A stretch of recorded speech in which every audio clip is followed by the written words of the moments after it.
Assalamualaikum warahmatullahi wabarakatuh.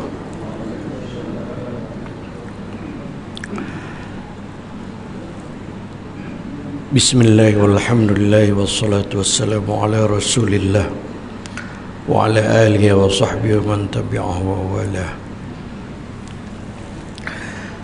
Amma ba'du fa inna asdaqal hadithi kitabullahi wa khairal hadi hadi Muhammadin sallallahu alaihi wasallam wa syarrul umuri muhdatsatuha wa kullu muhdatsatin bid'ah wa kullu bid'atin dhalalah atau kama qala alaihi salatu wassalam.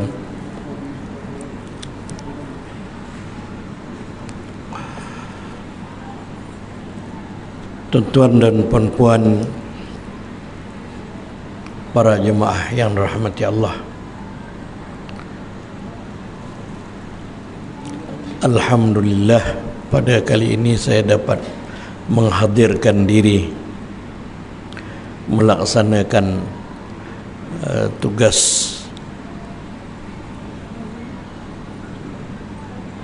seperti yang telah dijadualkan. Bulan sudah miss kali demam. Baru balik dari London. 2 minggu batuk-batuk, sejuk-sejuk sudah semua. Alhamdulillah pada kali ini dapat bersama.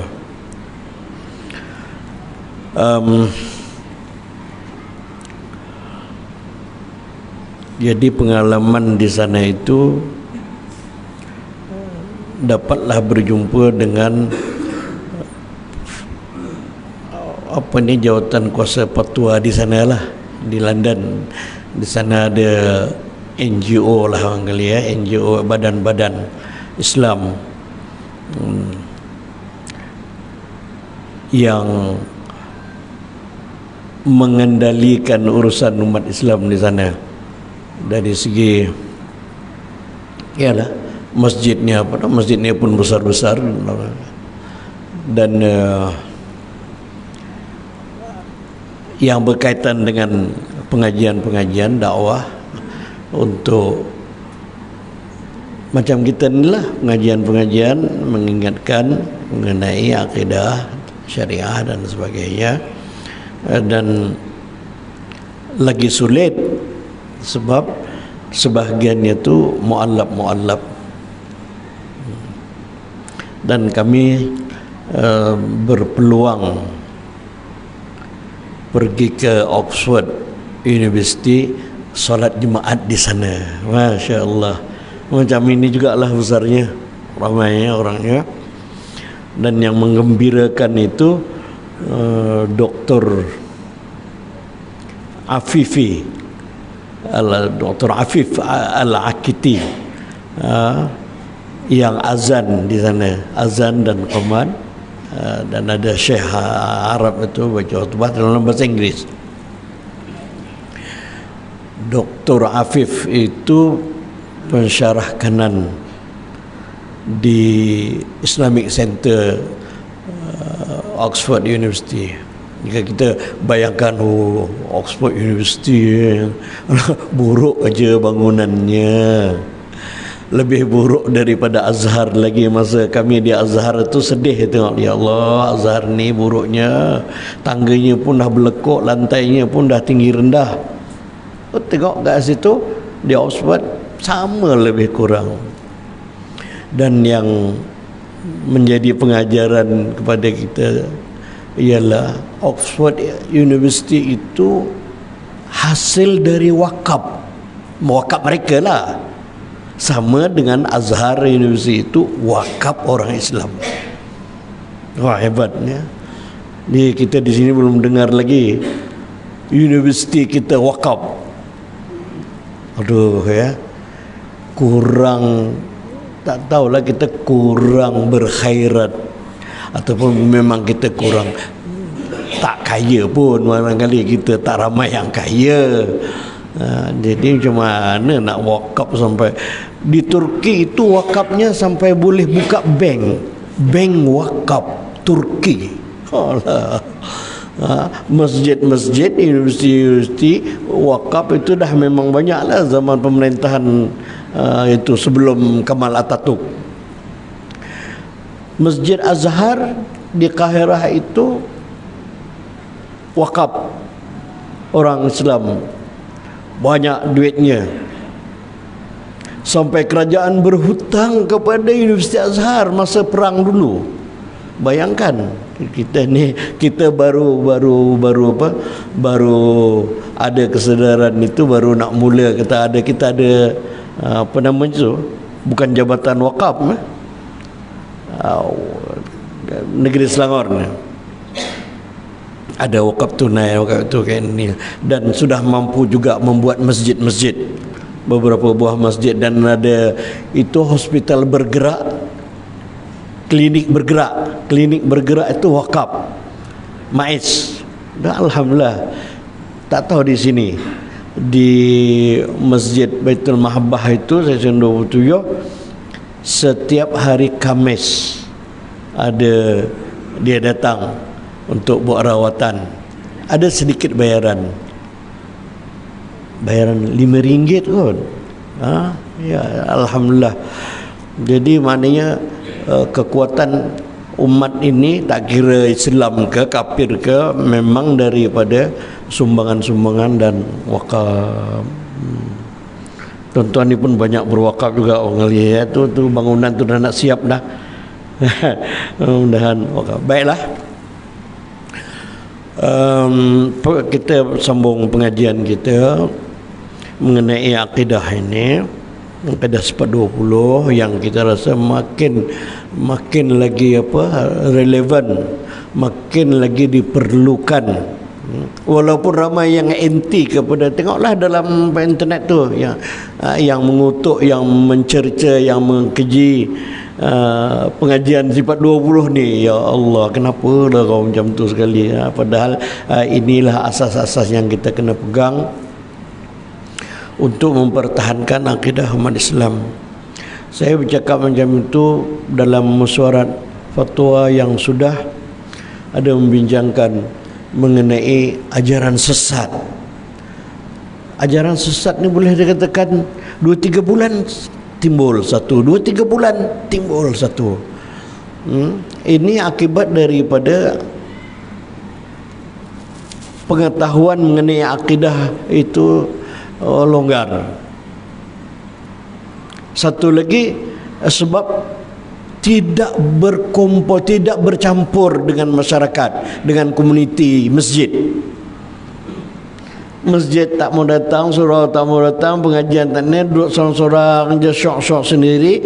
Lepas tu dapatlah apa-apa yang ni ada orang bawa, entah dari mana, dari Indonesia ke, dari mana ke, dari tempatan sini. Bahasa inilah yang paling bagus sekali. Wah, aduh ya. Ada satu ajaran yang baru ini disebut sebagai hadi minallah. Hadi minallah. Dia beroperasi di setapak. Saya tak tahulah, janganlah dia datang sini, takut orang-orang kita tersalah masuk. Kata, oh ni bagus ni, ajaran yang bagus, kita pun masuk. Aduh ya. Dan masih ada lagi ajaran-ajaran sesat yang membawa konsep dalam bahasa Jawa. Pegangan tu pegangan orang Jawa kuno. Dia kata apa? Manunggaling kaula Gusti. Ada tak Jawa yang faham? Wak Jawa ni idaklah katanya. Manunggaling kaula Gusti. Saya pun tak faham, saya bukan Jawa. Manunggaling kaula Gusti itu yang saya fahamlah artinya makhluk-makhluk ini semuanya bergabung satu dengan Allah Subhanahu Wa Taala. Makhluk ni semuanya bergabung dengan Allah. Jadi itu dipanggil wahdatul wujud. Bergabung semuanya yang wujud ini dengan Allah Subhanahu Wa Taala. Jadi timbullah perkara, kenapa nak sembah Allah lagi? Kita pun Allah juga. Kita pun Tuhan. Kita pun sebahagian dari Tuhan. Kenapa nak sembah Tuhan? Di situ. Tapi ada yang betul, yang dibawa oleh orang alim itu betul, dipanggil wahdatus syuhud.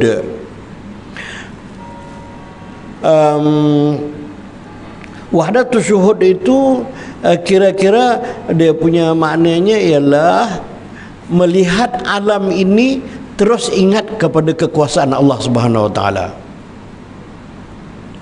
Melihat manusia, oh canggihnya manusia ini. Jadi ini menunjukkan Allah Ta'ala Maha Kuasa dan Maha Cerdik, Maha Alim, Maha Tahu. Tengok pokok, ini menunjukkan Allah Ta'ala Maha Kuasa. Ada buahnya pula. Ada buah yang berduri, ada buah yang bersabut, ada buah yang bertempurung. Dan semuanya tu tidak sia-sia dan bukan secara sembrono dibuat. Allah Ta'ala jadikan buah kelapa tu nanti kalau dia lembut macam buah temikai, jatuh berdorai. Macam orang jual lah, betul kata lambung tak pecah, tapi kalau jatuh berdorai. Lambung ialah tak pecah, tapi kalau jatuh berdorai. Jadi Allah Ta'ala buat ada sabutnya. Tak cukup dengan sabut, ada tempurungnya pula lagi. Bahkan dalam tu ada air pula. Mana-mana sekarang ni orang memang gemar minum air kelapa. Itu pun aneh juga. Pokok kelapa, air selalunya turun ke bawah, tapi pada pokok kelapa air naik ke atas. Air yang dalam buah kelapa itu mana datangnya? Bukankah daripada bawah? Naik duduk di dalam buah kelapa. Ada orang pandai buat apa tu? Kalau orang Kelantan kata buat tuak. Wow, kata itu satu-satunya tuak yang halal itu di Kelantan. Bukan tuak, itu nirenyo. Airnya sentiasa nitik. Padahal air itu datang dari bawah, bukan datang daripada hujan, datang dari bawah. Ini kekuasaan. Melihat benda-benda yang macam ni terus masuk dalam hati kita, kata subhanallah, hebatnya Allah Subhanahu Wa Taala ini. Itu apalah wahdatul syuhud, dapat melihat apa-apa itu terus kepada kembalikan kepada Allah Subhanahu Wa Taala. Bukan melihat apa-apa tu ini Allah. Ini Tuhan. Ini dalam YouTube. Tapi saya nak sebut nama dia tu sebab dah tersebar. Tuan tengok dalam YouTube itu dia punya gurunya Wan Hizam. Maaf sebut nama tu pasal dah masyhur. Dah macam tak ada orang yang tak tahu lagi dengan lepat apa semua tu. Wan Hizam tu boleh ke dia ambil gambar tunjuk gambar orang perempuan. Nampak tak gambar ni? Gambar orang perempuan kan cantik ya. Inilah Tuhan. Boleh cakap macam tu. Inilah Allah Ta'ala. Ini ambil macam imbasan percikan daripada Manunggaling Kaula Gusti itu. Dia menganggap ini cantik ni Allah Ta'ala yang jadikan. Atau mana boleh cakap macam ini? Inilah Tuhan, inilah wajah Allah, dia kata. Inilah wajah Allah. Buka dalam YouTube ada. Jadi benda-benda yang dalam YouTube ni payah nak dikendalikan. Kalau dia ceramah di masjid atau ceramah di surau, senang aja. Boleh kita ni ada tauliah ke tidak? Tak ada, tarik aja, panggil aja bunga kuasa. Tapi di dalam medsos, media sosial ini payah sikit. Macam mana nak kawal? Ya, mudah-mudahan menteri yang baru ni dapat kawal kok benda-benda yang sesat-sesat ni, yang sampah-sampah itu dapat dikawal supaya tidak tak mudah diambil, dilihat. Khabarnya di Singapura boleh, katanya di Singapura boleh tapis benda-benda macam tu. Ini tidak, maklumlah yang dikatakan open air, langit terbuka, small village. Dunia ini macam sebuah perkampungan kecil, boleh tahu di hujung sana dengan secepatnya dan boleh tengok apa dan sebagainya. Wal'iyadzubillah, kalau benda-benda yang tak elok itu. Ya, kita bermohon kepada Allah Subhanahu Wa Taala yang membolak-balikkan hati supaya hati kita itu ditetapkan di dalam iman. Tuan-tuan ingat tak masa berdoa tu, Allahumma ya muqallibal qulubi tsabbit qulubana ala dinika wa ala ta'atik. Ingat tak? Biasa tak baca doa tu? Dibiasakanlah. Allahumma ya muqallibal qulubi tsabbit qulubana ala dinika wa ala ta'atik. Kalau misalnya ramai yang tak hafal, bolehlah urus dia, tuliskan dalam kertas, dipotong-potong, dibagi-bagikan. Adalah juga maknanya salah satu daripada aktiviti Biro Dakwah ialah mengedarkan risalah-risalah hari Jumaat, bagi. Allahumma ya muqallibal qulubi tsabbit qulubana ala dinika wa ala ta'atik. Berbuah makna, ya Allah yang membolak-bolakkan hati, tetapkanlah hati kami di atas agamamu dan di atas ketaatan kepadamu.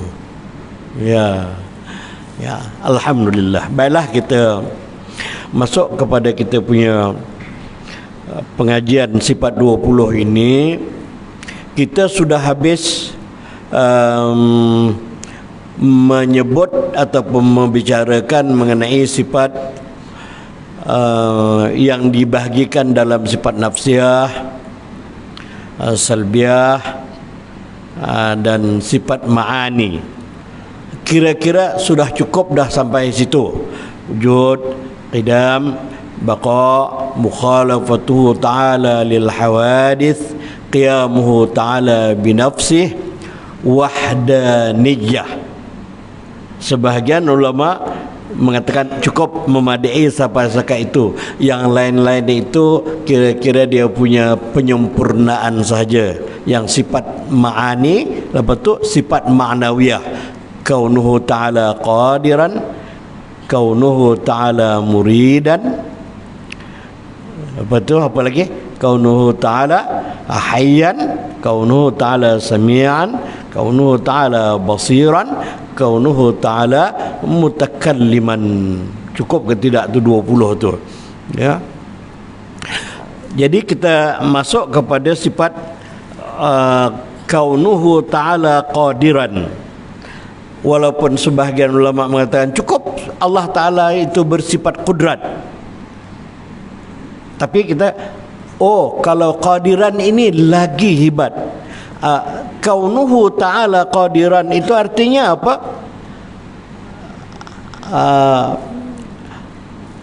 Allah Ta'ala itu, kaunuhu Ta'ala keadaan Allah Ta'ala itu bersifat maha kuasa.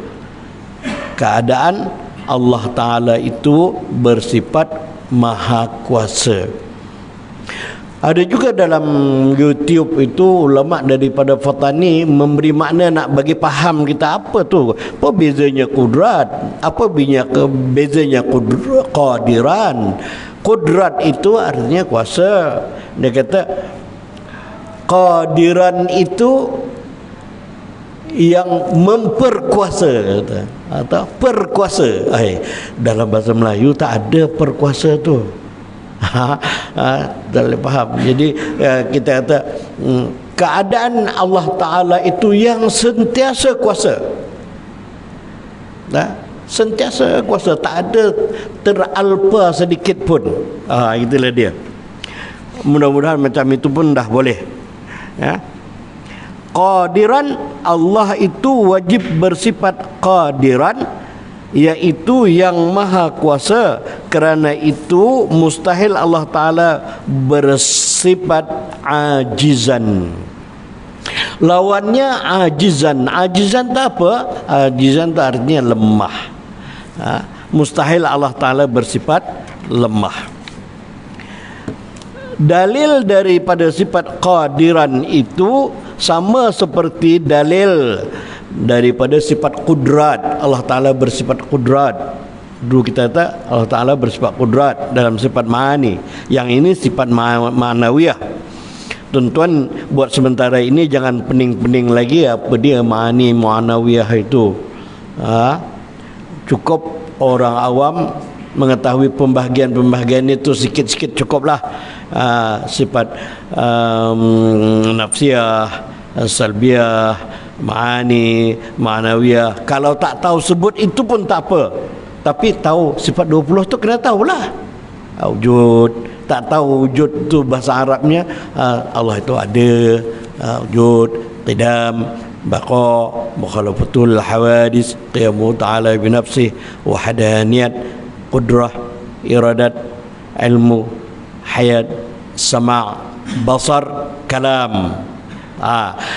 Memada sampai setakat itu. Nak lebih lagi sikit, itulah qadiran, kaunuhu ta'ala qadiran, hal keadaan Allah Ta'ala itu yang sentiasa berkuasa.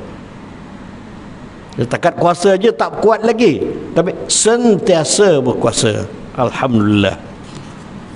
Apa dalilnya? Sama juga dalam Al-Quran.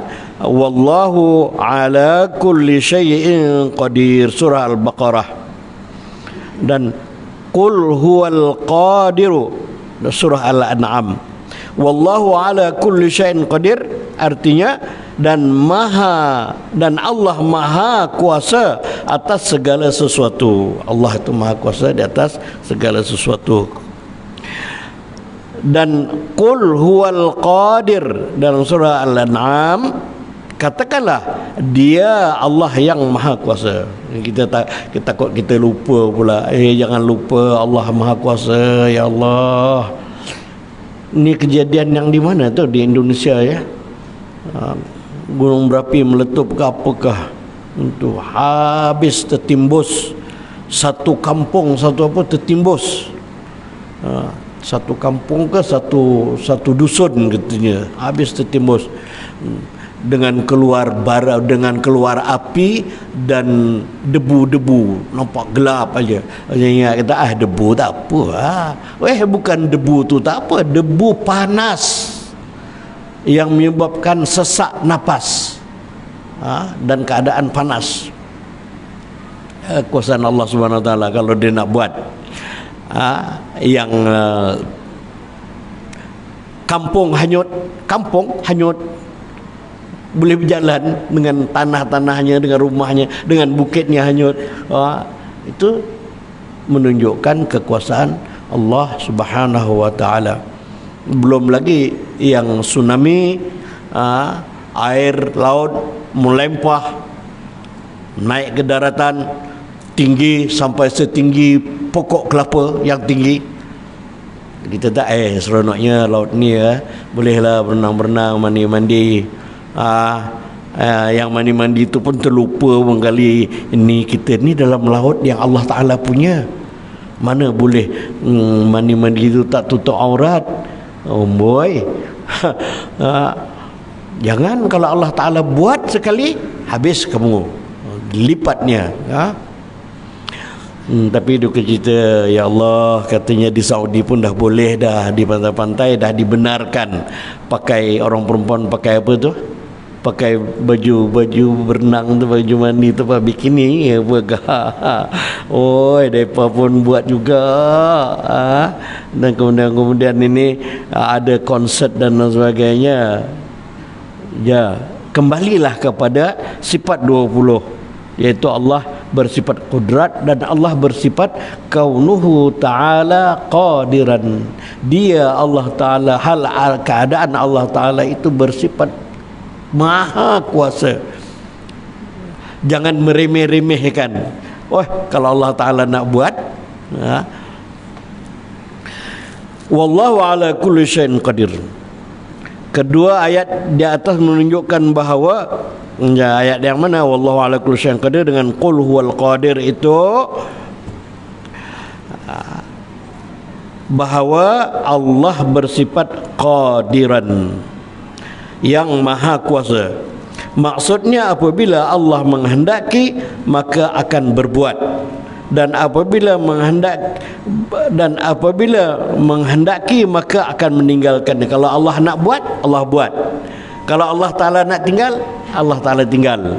Ini kita faham sangatlah. Setiap malam Jumaat dah ada baca benda tu. Tuan-tuan? Iza arada syai'an ayyaqula lahu kun fayakun. Bila Allah hendak sesuatu itu, Allah cakap jadilah kamu, maka jadilah. Tak payah-payah macam kita. Payah ya nak buat. Kalau Allah Ta'ala tak nak buat, ya tak adalah. Allah Ta'ala nak hujankan, ya hujan.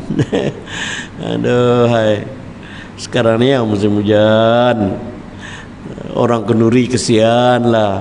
Apa nak buat? Bukan kehendak kita, kehendak dia. Dia nak hujankan, dia doa.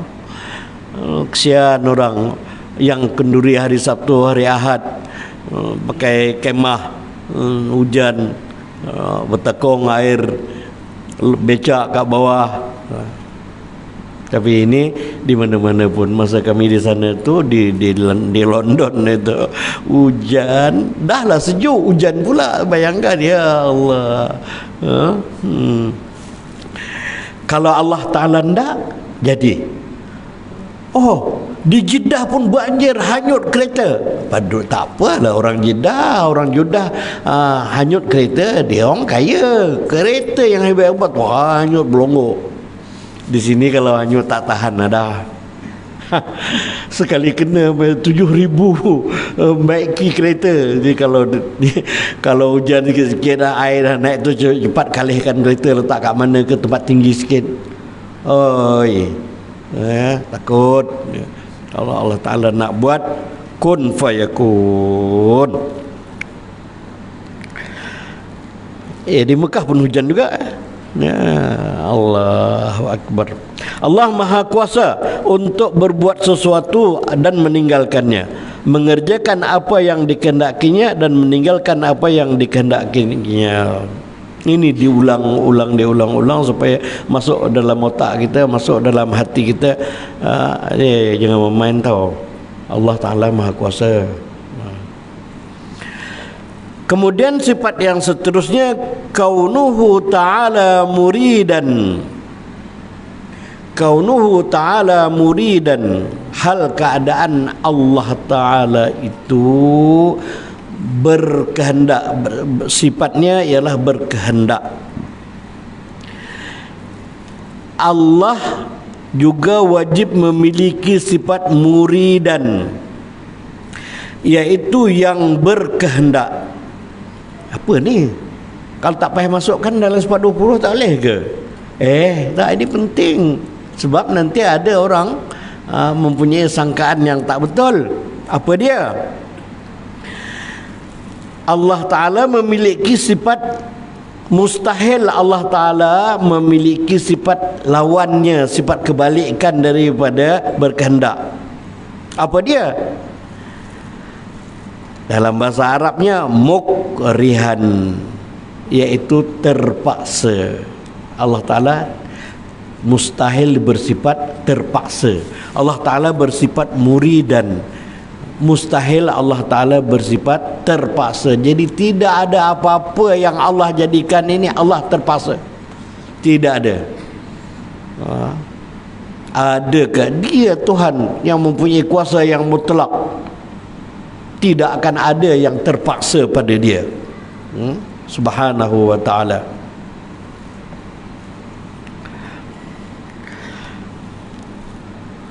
Yang dipaksa untuk melakukan sesuatu. Dalil sifat muridan adalah dalil sifat iradah. Dalam sifat 20 yang sebelumnya kita kata Tuhan itu bersifat qudrat, Tuhan itu bersifat iradat. Allah Ta'ala berfirman, innallaha yaf'alu ma yurid. Sesungguhnya Allah memperbuat sesuatu yang dia kehendaki, bukan dia terpaksa. Kadang-kadang terpaksa ini bukan orang yang paksa. Terpaksa itu terpaksa macam mana? Misalnya nak jadikan ada manusia, terpaksalah Allah Ta'ala jadikan jantan dan betina, ibu lelaki dan perempuan. Ada maknya, ada bapaknya. Pada zahirnya begitu, zahirnya, tapi hakikatnya tidak. Allah Ta'ala jadikan Adam tak ada bapa, tak ada mak, dan jadikan Hawa, Siti Hawa tak ada bapa, tak ada mak, daripada tulang rusuk Nabi Adam.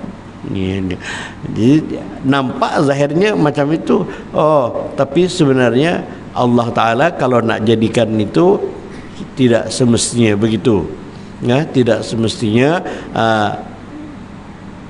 mengikut syarat-syarat, tapi Allah Ta'ala jadikan itu ada sabab musababnya.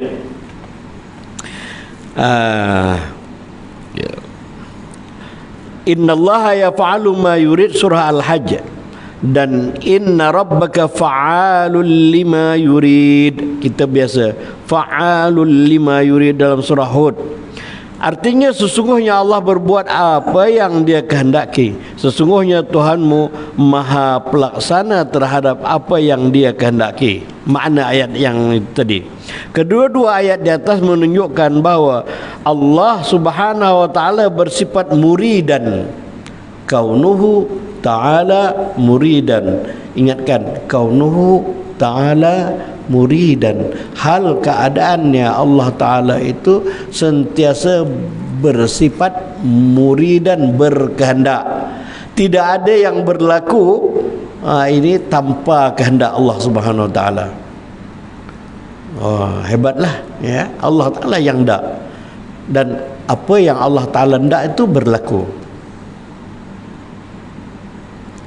Bukan Allah Ta'ala tak ada pilihan lain lah. Allah Ta'ala tak ada pilihan lain lah, melainkan buat begini. Tidak begitu ya. Kita ialah tak ada pilihan lain. Ini aja. Mana boleh. Maksudnya kehendak Allah mengarah kepada sesuatu yang tidak ada lalu mewujudkannya dan menentukan sesuatu yang mungkin dengan sifat yang boleh baginya. Maha berkehendak, maksudnya hendak Allah Ta'ala mengarahkan kepada sesuatu yang tidak ada lalu mewujudkannya. Jadi Allah Ta'ala itu hendak, bukan terpaksa ya.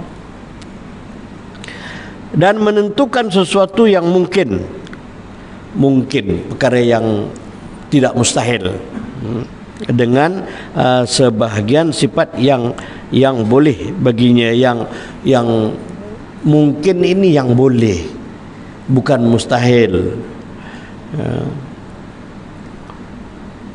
Nanti ada orang buat contoh, boleh tak Allah Ta'ala buat satu benda yang besar, berat, dan Allah sendiri tak boleh angkat? Itu bukan mungkin, itu benda mustahil. Boleh tak Allah Ta'ala buat satu benda batu ke yang berat besar, Allah Ta'ala tak boleh angkat? Ini tak boleh lah. Macam tu dua perkara yang kontradik, yang berlawan. Macam boleh tak sesuatu itu ada tetapi tak ada? Boleh tak Allah buat sesuatu itu ada tetapi tak ada? Macam mana pula? Kalau tak ada, ya tak ada lah. Kalau ada, ya ada. Jadi kadang-kadang otak kita ni kalau kita lepaskan, dia mengerawang, memikirkan yang bukan-bukan, sampai iblis pun masuk. Iblis masuk. Engkau yang jadikan siapa? Allah. Allah yang jadikan siapa? Pula dah. Allah yang jadikan siapa? Mana boleh cakap macam tu? Dia Allah, Tuhan yang mutlak. Dia yang menjadikan kita, bukan kita yang menjadikan, bukan dia dijadikan. Jadi tidak boleh dilayan was-was atau wiswas syaitan itu. Seterusnya sifat aliman. Allah Ta'ala bersifat aliman, kaunuhu ta'ala aliman. Kalau nak dihafalkan pun bagus juga, kaunuhu ta'ala aliman. Hal keadaannya Allah Ta'ala itu bersifat sentiasa maha mengetahui.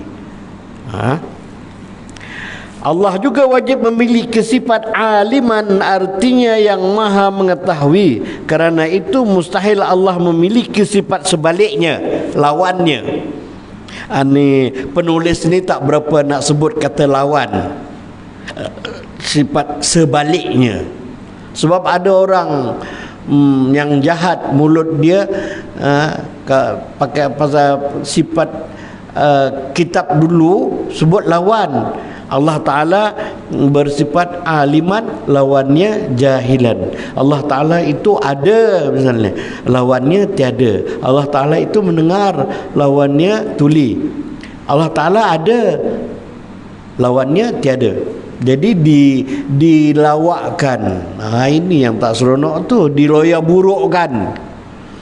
Kononnya adalah mu'alaf masuk Islam, dengar Tok Guru baca Allah Ta'ala itu wujud, artinya ada. Lawannya Adam, artinya tiada. Tak boleh faham. Apa pasal? Itu Tuhan mula-mula ada, lepas tu lawan-lawan tak ada. Jadi ini susahlah sikit. Jadi diubah perkataan lawan tu kebalikannya. Ada, kebalikannya tiada. Aliman, mengetahui. Kerana itu mustahil Allah Ta'ala mempunyai sifat sebaliknya, iaitu jahilan. Mustahil Allah Ta'ala itu bersifat jahil. Dan pengetahuan Allah Ta'ala itu halus. Dia punya skopnya, ta'alluqnya ialah inkishaf wa ihatah. Inkishaf wa ihatah ni mana? Meliputi semuanya sekali, tak ada yang tertinggal. Hatta pasir yang halus ataupun makhluk yang halus, kuman yang halus, virus yang halus, semua Allah Ta'ala tahu. Tak ada yang Allah Ta'ala tak tahu. Sehelai daun di tengah-tengah hutan belantara jatuh ke tanah melayang-layang, itu pun Allah Ta'ala tahu. Lagilah benda tu jelas. Bagi Allah Ta'ala jelas, kita tak tahu.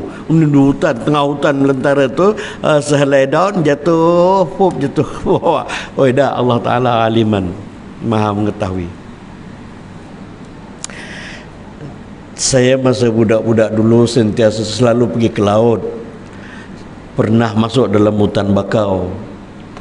Tuan-tuan barangkali sebahagiannya ni tak ada pengalaman dengan hutan bakau. Tak ada pengalaman. Orang bandar lah katakan, tak pernah masuk ke hutan bakau. Punyalah aneh pokok bakau itu. Jadi Allah Ta'ala buatkan pokok bakau tu untuk apa? Untuk mengawal pantai supaya tidak dihakis. Kalau pokok bakau tu dijaga elok-elok, dia dapat mengawal dan menjadikan tanah-tanah di tepi pantai itu, di hutan bakau itu tidak dihakis. Elok aja.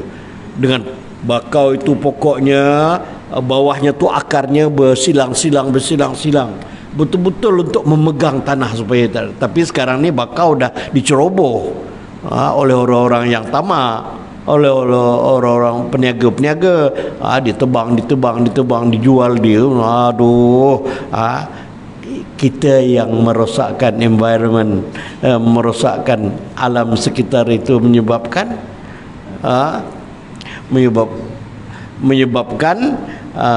alam itu berubah. Sebab apa? Sebab hasil daripada tangan manusia. Itu yang air naik ke darat. Itu sebabnya benteng-benteng ada yang pecah, sebab dah tidak ada yang mengawal lagi. Iaitu Allah Ta'ala mengawal dengan cara menjadikan pokok bakau. Tadi apa tadi anehnya pokok bakau tu? Tuhan bersifat aliman.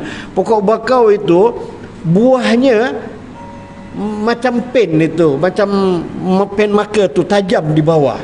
Bila dia jatuh terpacak. Bila dia terpacak, nanti dia tumbuh berakar, tumbuh bakau yang baru. Tak payah ditanam-tanam. Ni yang terpaksa kena tanam-tanam ni pasal ditebang. Pantang ada pokok bakau yang tebang. Buat apa? Nak buat itulah curucuk, nak buat piling. Dia untung, dia banyak duit, tapi alam sekitar menjadi rosak. Allah Ta'ala Maha Alim. Kerana itu mustahil Allah Ta'ala memiliki sifat sebaliknya, iaitu jahil, artinya bodoh. Apalah kau ni tak reti langsung. Kalau kita bolehlah kita cakap tu, apalah awak ni tak pandai langsung. Itu mudah sikit bahasanya. Kalau yang kasar tu bodoh, goblok. Kita jarang guna. Tapi kalau sebelah belah pantai timur ni, bodoh itu rasanya macam biasa saja, tak ada apa-apa. Oh, bodoh. Kita tengok ceramah masuk guru, janganlah macam Azhar Idrus ada bodoh. Ya, Allah Ta'ala tidak bersifat bodoh, tetapi Allah Ta'ala bersifat alim. Dalil sifat Allah Ta'ala itu bersifat alim, dalil Allah Ta'ala itu bersifat alim adalah sama juga dengan sifat ilmu. Dalam sifat 20 yang kita dah belajar itu, Allah Ta'ala bersifat ilmu. Wujud, qidam, baqa, mukhalafatul hawadis, qiyamu ta'ala binafsih, wahdaniyat, qudrat, iradat, ilmu, hayat. Hayat. Yang bersifat aliman ini, dia punya dalilnya pun sama juga, iaitu wallahu bikulli syai'in alim. Alhamdulillah. Artinya Allah Maha mengetahui segala sesuatu. Okey, tafadhal.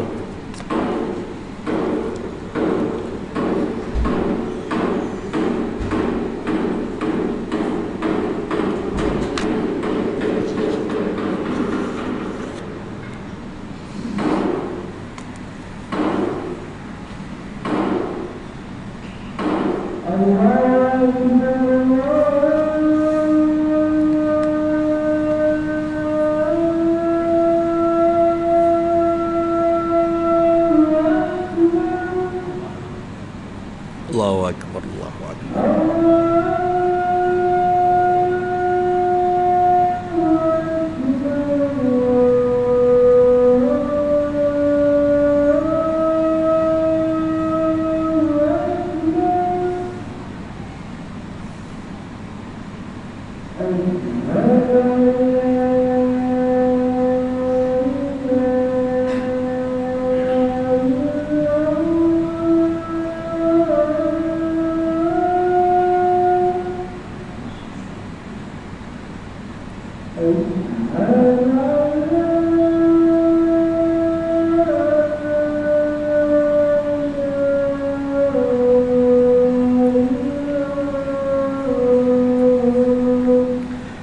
Asyhadu an la ilaha illallah.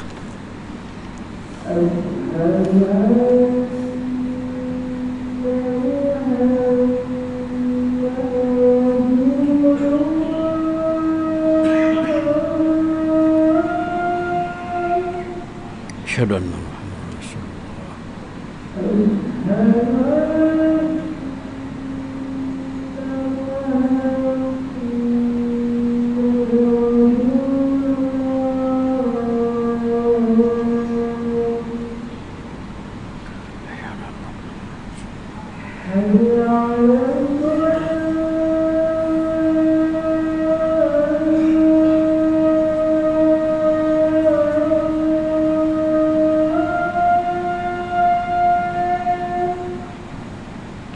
حول ولا قوة إلا بالله العلي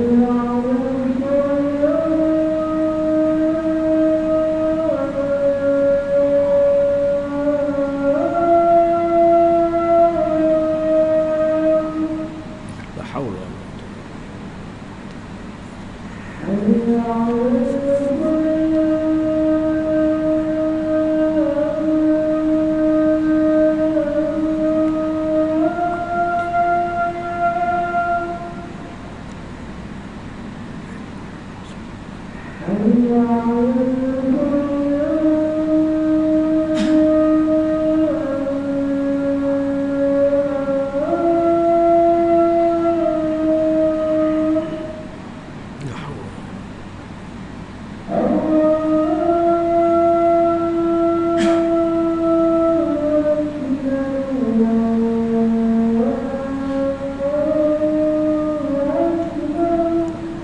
Allahu Akbar, Allahu Akbar.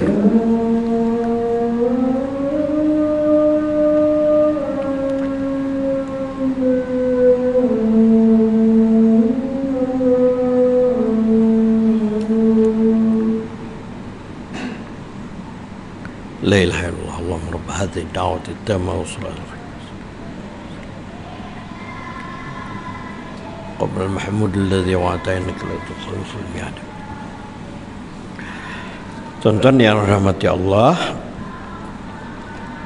kita dalam membincangkan sifat kaunuhu ta'ala aliman, hal keadaan Allah Ta'ala itu bersifat maha, sentiasa maha mengetahui. Ayat yang kita bacakan tadi menunjukkan bahawa Allah Ta'ala memiliki sifat aliman, artinya yang maha mengetahui segala sesuatu. Pengetahuan Allah mencakup terhadap semua perkara yang wajib, yang mustahil dan yang jaiz secara menyeluruh dan sempurna. Jadi Allah Ta'ala ni tahu benda yang dah ada, benda yang belum ada, dan benda yang akan ada, yang telah ada. Habislah semua sekali perkara ini merangkumi masuk dalam ilmu Allah Subhanahu Wa Taala. Yang belum ada lagi pun Allah Taala tahu. Ya. Allah Taala yang merancang. Allah Taala yang menghendakinya begini akan jadi begini. Jadi mustahil Allah Taala tidak tahu. Dan sifat seterusnya sifat hayyan, kaunuhu ta'ala hayyan artinya hidup. Ini mudah saja. Allah Ta'ala itu sentiasa hidup, tidak ada mati. Itu senang kita baca ayat kursi. Kita baca Allahu la ilaha illa huwal hayyul qayyum. Allahu la ilaha illa huwal hayyul qayyum artinya Allah tidak ada Tuhan. Sungguhnya tidak ada Tuhan yang berhak disembah melainkan Dia Tuhan yang hidup, Al-Hayyu dan Al-Qayyum, yang kekal dan terus menerus mengurus. Mustahil Allah Ta'ala mati, yalah. Kalau Tuhan mati, nombor apa? Bagi limau yang mahal-mahal pun dia tak makan, akhirnya bagi limau plastik. Lantaklah kau. Dia mati, tidak hidup. Jadi apa pula? Allah Ta'ala hidup, maha hidup. Dia tak macam itu. Itu yang Ibrahim Nabi Allah Ibrahim pecah-pecahkan tokong yang kecil-kecil itu, lalu tokong yang besar itu ditinggalkannya, dia taruh berhala ya, berhala tu kapak tu ditaruh dekat bahu berhala yang besar. Bila orang nampak tu tangkap Nabi Ibrahim, tanya, Ibrahim, engkau ke yang buat kerja ni? Ibrahim jawab dengan jawapan yang logik, yang supaya mereka berfikir. Engkau kalau nak tahu, tuan-tuan kalau nak tahu siapa yang buat ni, tanya tu dia punya tokeh dia tu yang besar sekali tu. Ibrahim, kau ni apa ni? Betul. Engkau apa sebenarnya? Engkau menyembah yang mati, bukan menyembah yang hidup. Ya Allah Ta'ala Maha hidup. Wallahu a'lam bisawab. Sampai itu yang akan datang kita sami'an, yang mendengar. Dah masuklah tahun depan lah ya, dah habis dah ni, bulan 12 tu Januari lah pula. Mudah-mudahan sihat, mudah-mudahan boleh. Cuma saya nak pesan bahawa kita pengajian macam ini ya boleh membantu juga menambah ilmu pengetahuan, tapi hal-hal yang praktikal, yang amali, nak kena ada juga kita berjumpa ataupun duduk sekali dan kita muzakarah, mengulang kaji. Saya ada contoh ada di sebuah surau, duduk-duduk itu sembang-sembang, Haji akhi tu baca doa iftitah. Terkejut dia. Ya, apa pula doa iftitah ya? Tak apalah, tak itu tak wajib tahu makna iftitah. Itu yang kita baca lepas Allahu akbar kabira walhamdulillah katsira. Itu ke? Dia pun baca. Makanya orang dah separuh umur baca wa ana minal musyrikin. Ya Allah, sedihnya. Tak tahu maknanya wa ana minal musyrikin itu. Saya adalah orang musyrikin. Aduh, ini kalau sengaja memang dia tu tak kira jadi Islam daripada awal lagi. Kalau sengaja, kalau dia tahu. Tapi itulah, kalau malaikat kamu ni apa? Kenapa tak nak belajar? Belajar. Pengajian masjid tak tinggal. Tapi tak ada nak dites. Kenalah tes. Tang mana tu yang dia boleh melalut ke situ tu? Yang hanifan musliman tu. Inna salati wa nusuki wa mahyaya wa mamati lillahi rabbil alamin la syarika lahu wa bidzalika umirtu wa ana minal muslimin. Wa ana minal muslimin tu ada yang cakap wa ma ana minal muslimin. Kacau. Wa ma ana minal muslimin tu tahu tak maknanya? Wa ma ana minal muslimin, saya bukan orang Islam. Aduh. Ini menjadi tanggungjawab kita juga di masjid. Nazir, pengurusi, biro-biro, imam-imam mikir-mikirkan, jom macam mana kita nak buat, apa mekanisme, apa strategi kita nak buat ini. Nampak macam bagus semua semayang elok, bagus, tapi tak tahu apa yang dibacanya tu. Takut terbaca wa ma ana minal muslimin, takut wa ana minal musyrikin. Baca doa iftitah itu tak wajib, dia sunat saja, bukan sunat abad, bukan sunat dan anif abad pun, sunat hayat saja. Tak baca pun tak apa, tapi kalau baca pastikan baca itu betul. Jangan baca tu menyebabkan akidah kita rosak. Aduh, padahal ilmu ni di dalam sini ni punya banyaklah. Nak tulisannya pun ada, nak suaranya pun ada. Saya kata bukalah dalam YouTube, tulis di situ doa iftitah, dengarkan ada Allahu akbaru yang sebagus-bagusnya akbaru, Allahu akbaru kabira walhamdulillahi katsira wa subhanallahi bukratan wa asila.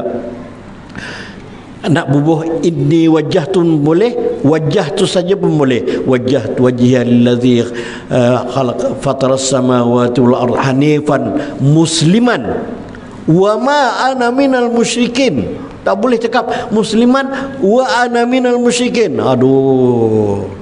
Betul, dalam masa yang lain pula baca doa kunut. Kunut yang panjang kan doa, kunut yang pendek. Kunut yang panjang lah. Kunut yang pendek buat apa? Kunut yang pendek tak kunut begitu ya. Oh, dalam kunut itu pun ada perkara-perkara yang kalau tak dibincang-bincangkan, tak dibuka-buka, nanti itulah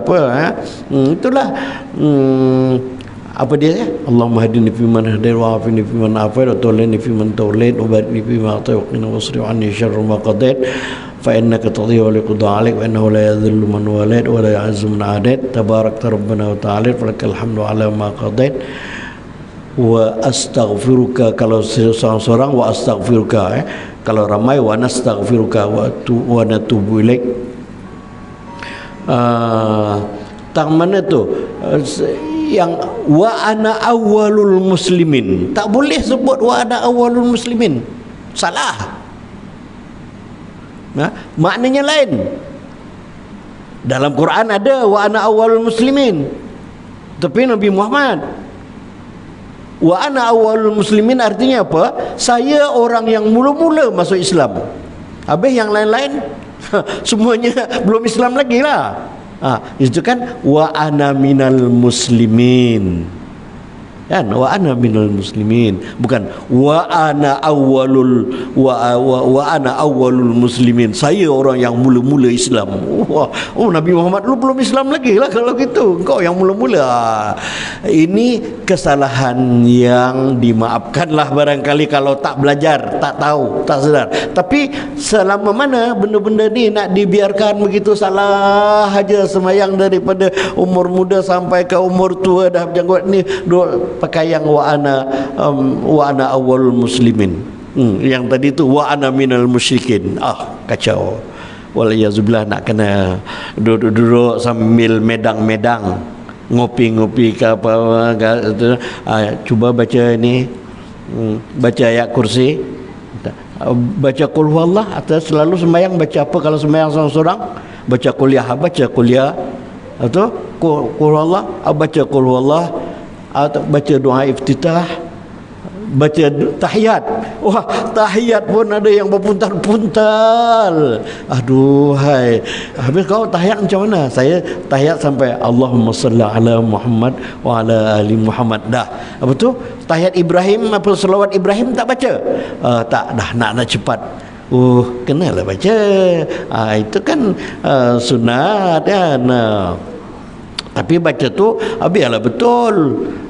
Kama sallaita ala Ibrahim wa ala ali Ibrahim wa barik ala Muhammad wa ali Muhammad kama barakta ala Ibrahim wa ali Ibrahim fil alamin innaka Hamidum Majid. Wallahu alam bisawab. Sama-sama, bukan nak apa ya, sama-sama kita membetulkan supaya kita dapat bertemu dengan Allah dalam keadaan yang dalam selamat ya.